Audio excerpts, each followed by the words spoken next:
Welcome to the 39th episode of the Michael ALPOUGH Life, Love, and Laughter Show. It is Wednesday, hump day, and that means that we're getting there, but something's always taking us there also. So this is your place of just chilling like a villain. Okay, because we're going to be sitting here, we're just talking about things that can help each one of us on a daily basis. This is my first of 3 shows. I did 3 shows yesterday. My whole goal is to always do as many as I can to get the word out. What's that? How to love each other better, how to live life better, and how to laugh at it also. No matter what, each day is different. Uh, Now I'm on.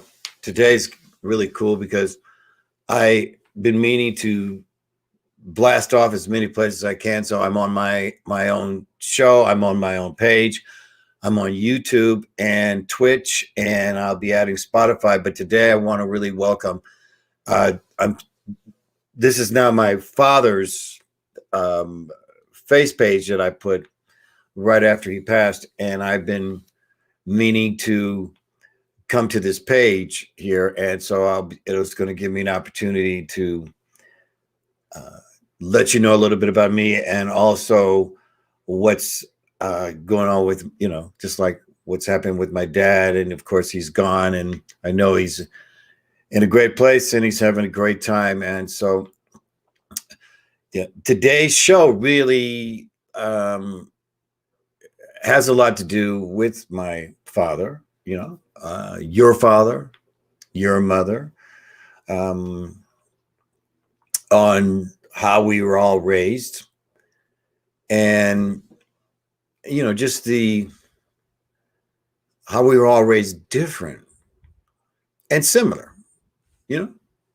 Everybody had, most part, clothes on their back, food on the table, bed to sleep on, and basically had love. In my family, we didn't have any money, but we did have a lot of love. Okay, that's what all of us pretty much put our hat on. The Yesterday was a really tough day. I had a really good friends who've been passing. If you don't know this has nothing to do with any of my friends. Okay, it's natural causes for them. But a lot of people are checking out, guys. I don't know if you know this, but the suicide rate right now is as high that it's basically ever been. And especially in our with our dear military, people who are coming back and have had real difficult time. There's a lot of military that are homeless and still suffering out there. So, we do our best that we can to help them, but we also realize that the ones who have all the money need to step up and help them.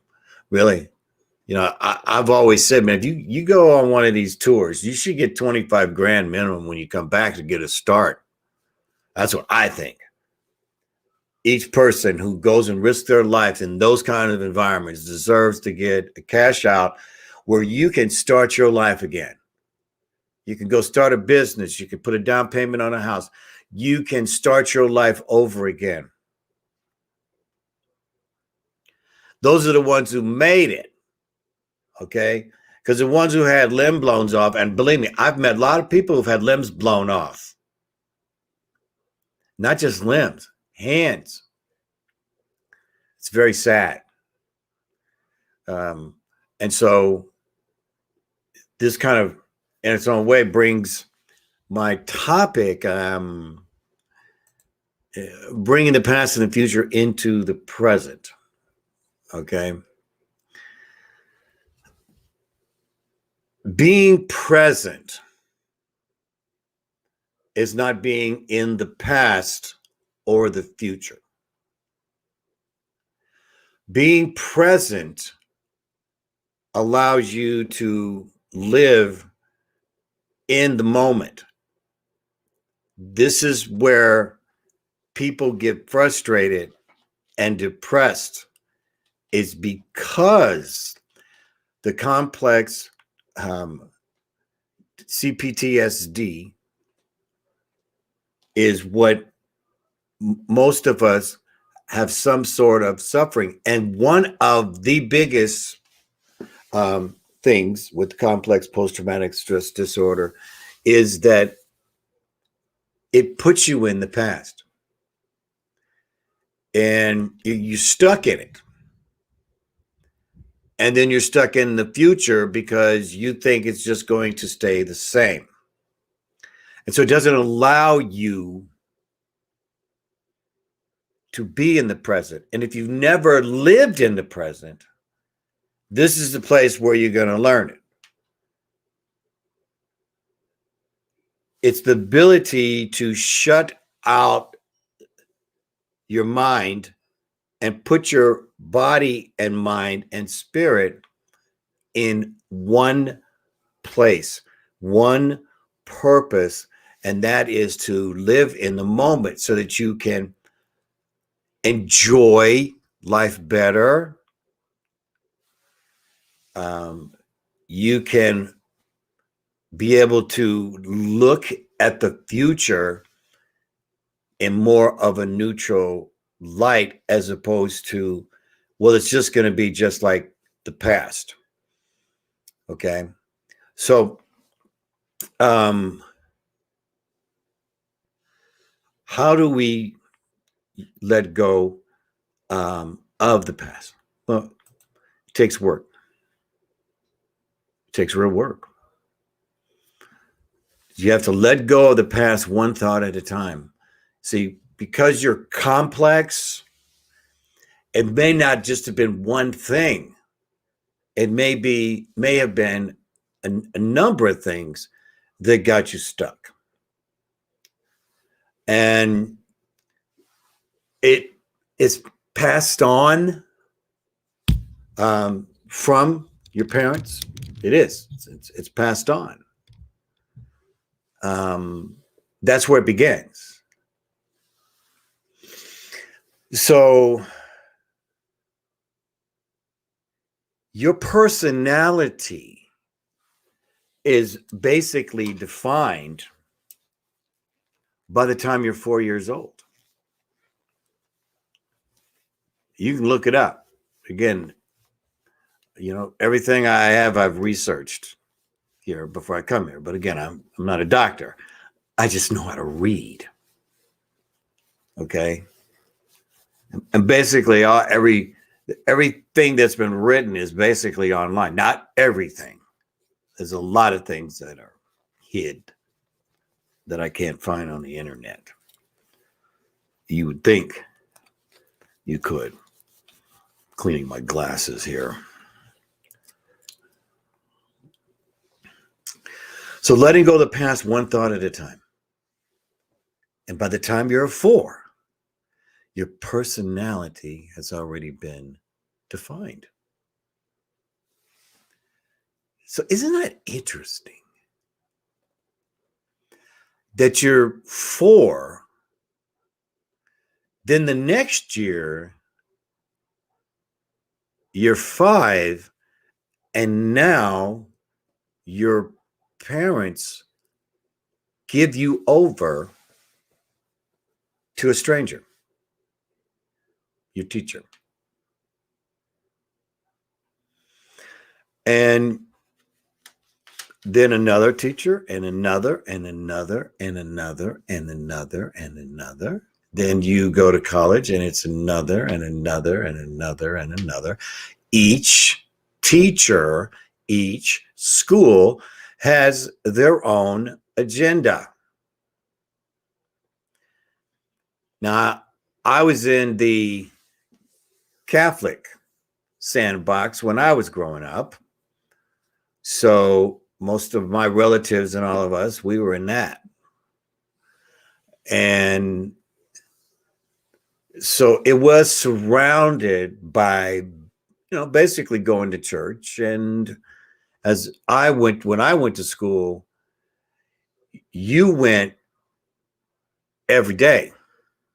You went every day. So your parents would drop you off, or you walk, and if you got there any earlier, you couldn't play on the playground. You had to go to church. And back then it was Latin. It didn't turn English. Yeah, that's okay how far back I go. It was Latin. I mean, when you're watching like foreign movies and they're talking in this language and you have no idea what they're doing. You just know when it's time. Well, even then I didn't have all the sacraments, because you had to get the sacraments and all that. Okay. So my influence was not just in the teaching, but in the agenda of what the church was teaching. So I wasn't just getting a public education. You're actually getting your religious education. Okay. So now, most all of us know that kids are cruel. Believe me, I grew up on it. Kids are cruel. They say things that come out of their mouth. You just have no idea on some of the things that children will say.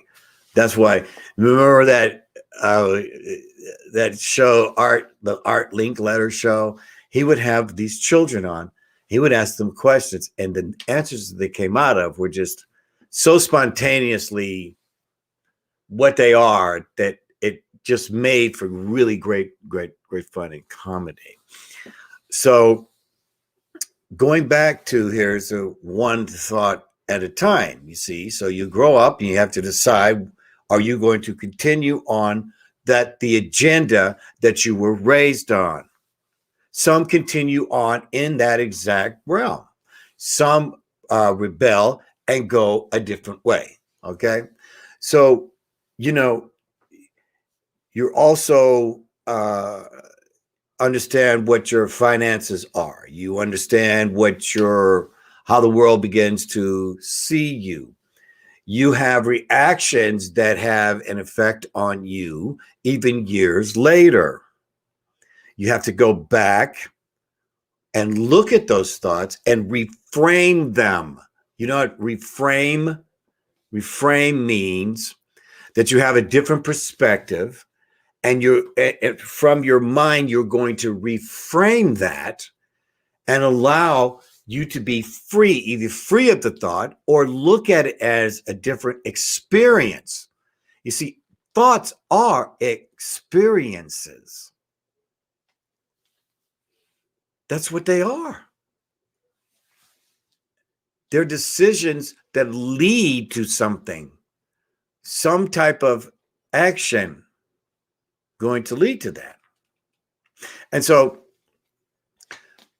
in complex PTSD, you have to give yourself the respect that you're complex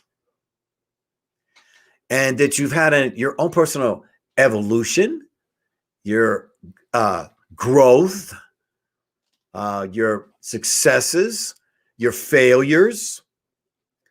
These are things that you have to decide. All right. So now I grew up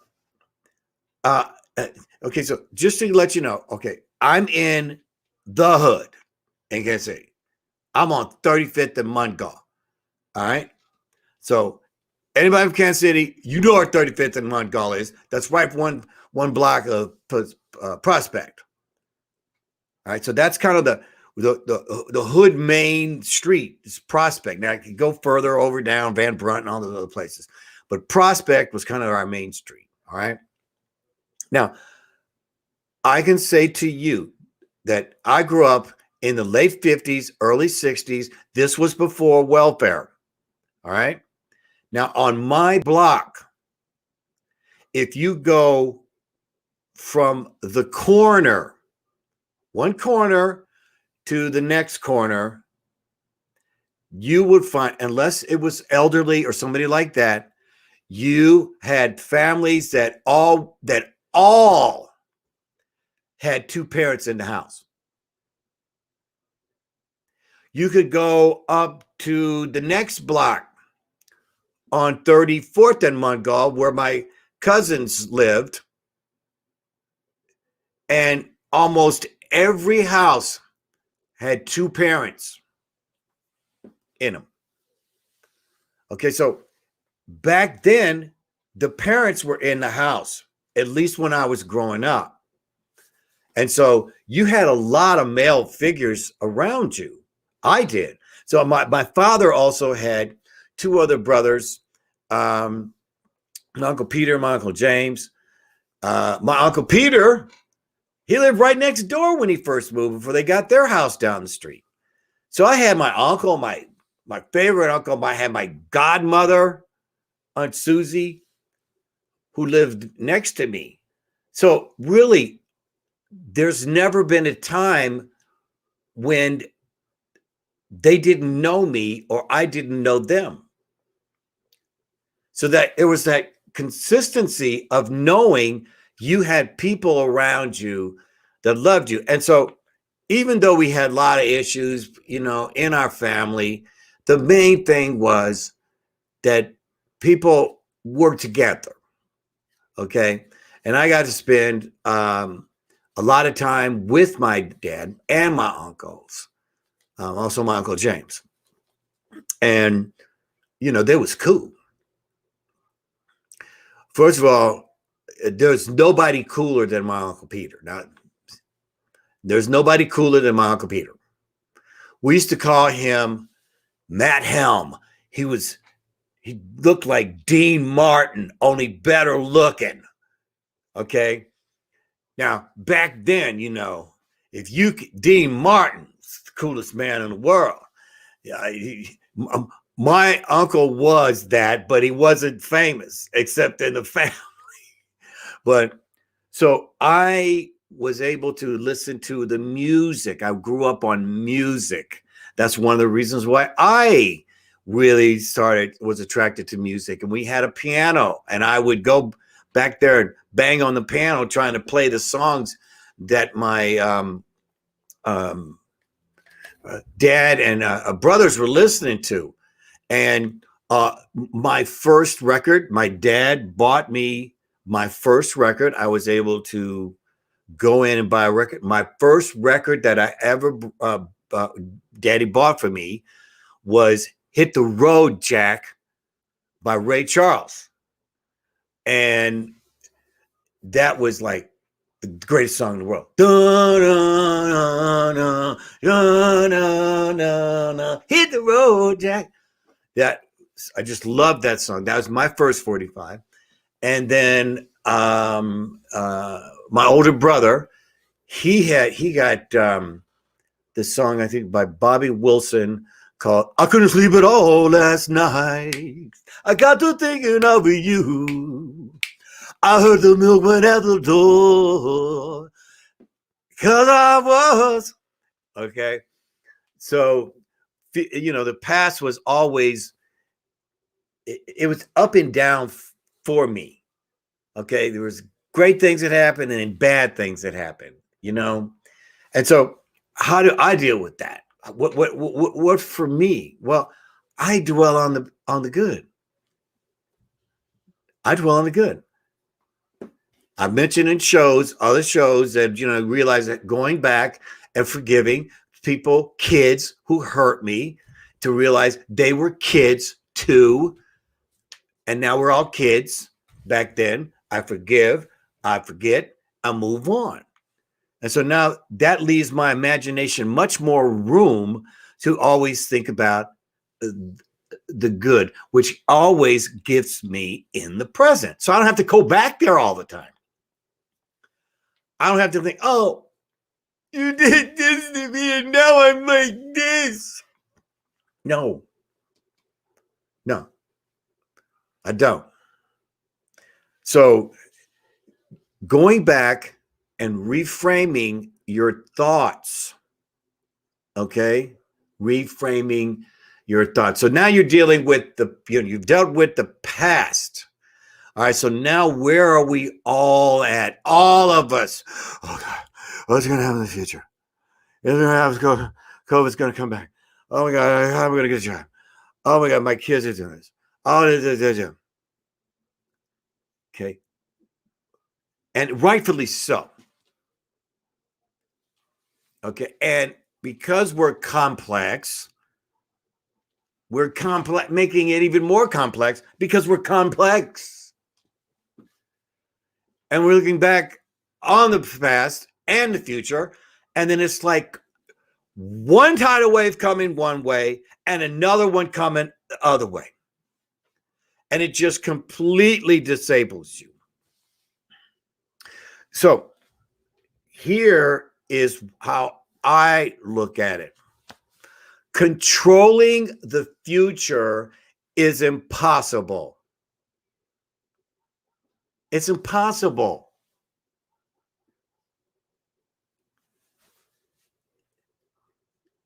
What we can control is the present. We cannot control the future. It is impossible. And with the way we are right now,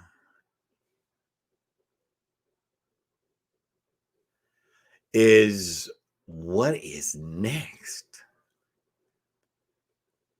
States are opening. States are closing. Here they are. Hey, Florida, man, it's great. They just shut down. Just like that.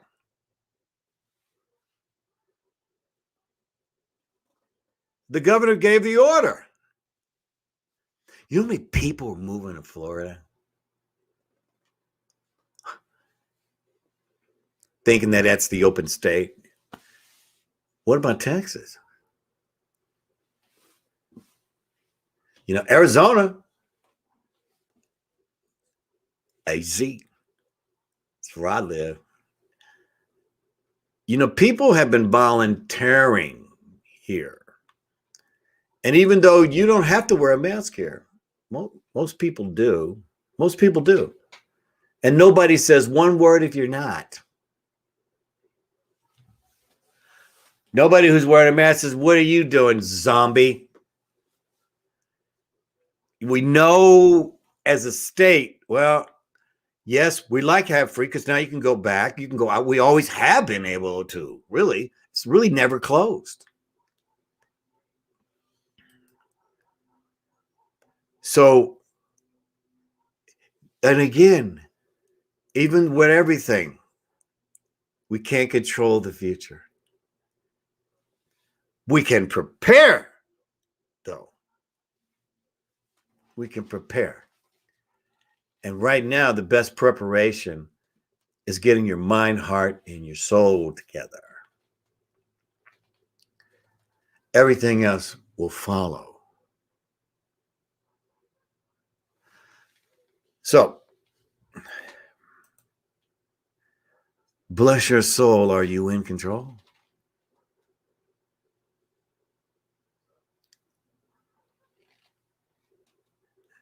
Are you? The only thing that we can control is the present.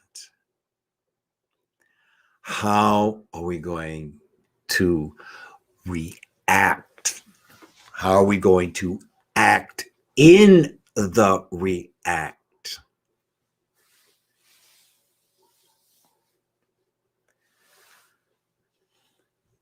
So,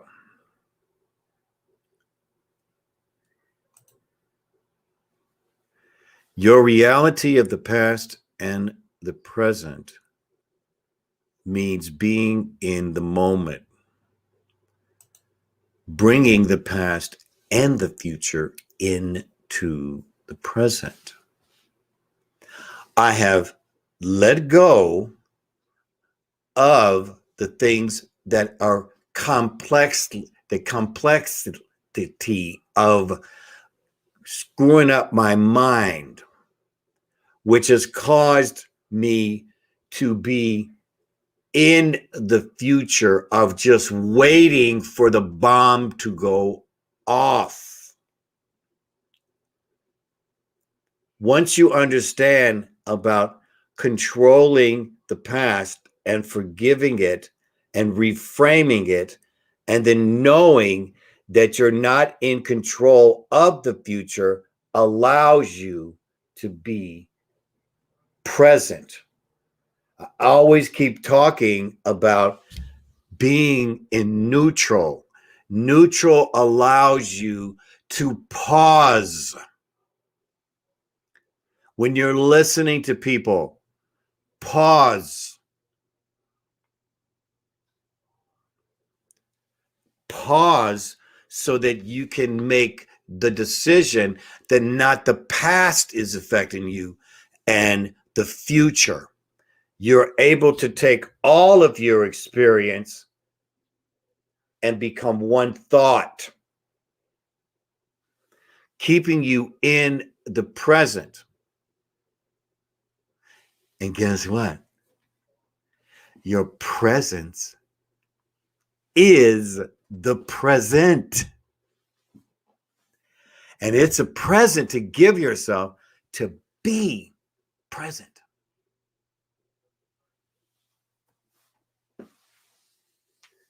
And you can take the good from the past, and then you can look forward to the future. Because in the present, you can handle it.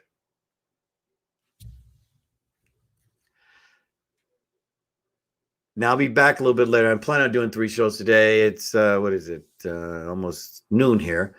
Probably come on in the early afternoon. Then I'll do an evening show. I'm here. I'm not. This is my calling, and I'm calling you to come watch me again. So I want to thank those who came in. I see there's a few of you, and then also many of you are watching the show afterwards. Again, I will be broadcasting even on more platforms here coming. This is a learning process. Again, for me, I'm not about a rush. See, the past guy was in the rush. The past. That past guy, I need it now, right now. No, it's one step at a time. And so now my future is on the 40th show. Now that I'm finishing this one. So, when your mind is troubled, fill it with love. Fill it with love. Yo, fill it with love, baby. You're going to be fine.